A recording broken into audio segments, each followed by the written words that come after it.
Okay. Good morning, everybody. So, I am Logesswari from RMDEC Engineering College, working as an assistant professor in CSE department. In Cryptography and Network Security lecture series, the topic that we are going to discuss is about authentication requirement and authentication function. So, this topic is from the Unit 4. Okay. So, basically, we want to know what are the different types of attacks on the communication network. So we'll be facing different attacks like disclosure, traffic analysis, masquerade, content modification, sequence modification, timing modification, source and destination reputation. So disclosure in the sense here that the data will be revealed to the hacker, so it will be known to the hacker. So that is it will be the disclosure. Traffic analysis is what like the hacker will analyze the pattern from where this particular communication has been taken place, so that this is it will be the traffic analysis. Masquerade is somewhat like pretending to be a legitimate user, just like pretending to be your friend and getting the details from the sender. So this is said to be the masquerade.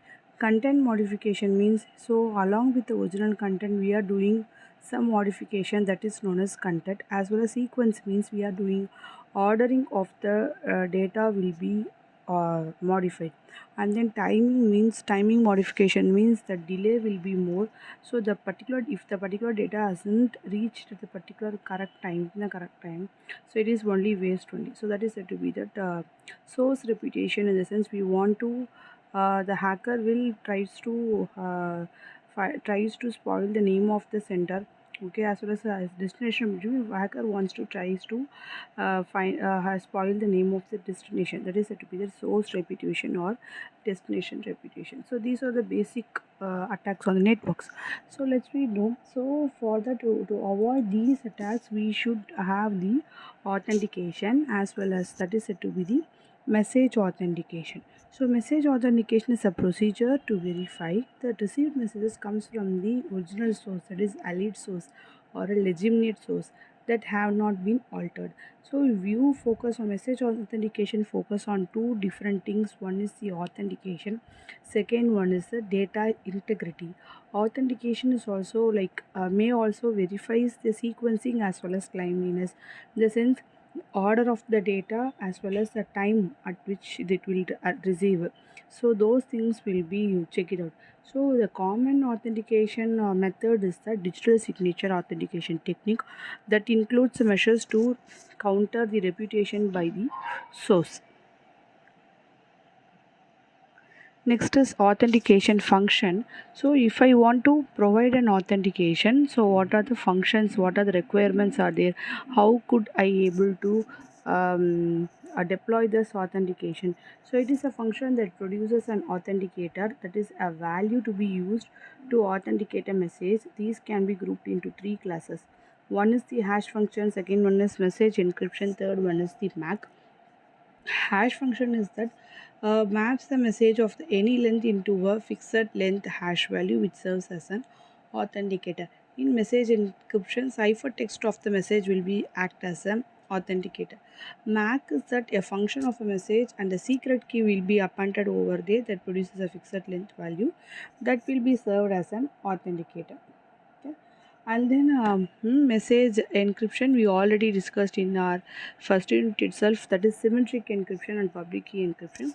Symmetric encryption means that the message is transmitted from the source to destination, and it is encrypted using the secret key, which is shared by the A and B. But in public key encryption, the source will uses A will uses its private key to encrypt the message, and B uses its public key to decrypt. So this is said to be the public key encryption. So here you can see that basic uses of message encryption techniques are there. So one is that source, in the first one, it possesses only the encryption, so it provides confidentiality and authentication. In the second one, we will be using public key encryption, and it provides only confidentiality. The third case, we will be using public key encryption, so it provides both authentication as well as a signature. As you can see, PR of A stands for private key of Alice. So that will be encrypted the message, and then it will be appended with the original message, and then we are sending over here. and during the decryption we will be using the public key and then to decrypt the message. But in the last case, it will achieve, in this case it will achieve confidentiality, authentication as well as the signature. So all those things and all applicable in this or implemented in this method. Okay. So next is the authentication. One second. Next is the authentication code. So next is in this message authentication code, you can see there is a MAC. MAC is a function which comprises of two things. One is the ciphertext of K, M. K is an input message and K is a shared key, and then M is a message and MAC is said to be the message authentication code. So in this here you can see that the MAC can be used in different ways. Here in the first condition it satisfies only the authentication. Okay, so as you can see the message is appended, original message is appended, along with that will be ciphered, that is compressing that message and then encrypting using the secret key. That will also be that will also appended and then appended into the original message. At the destination we will do the reverse process and then we will compare. If those things will be same now, it is said to be authenticated. In the second case we will be providing authentication and confidentiality. Okay, the third case will tries to provide confidentiality, authentication tied to the ciphertext. Next and third final one is the authentication function. So we already know authentication function is like, it is a reduced format of a message which is used as an authenticator only. We couldn't get any value. Even if we find the authentication, we couldn't able to retrieve the original message. Actually it will act as an authenticator. That's it. Okay, so these are all the basic uses.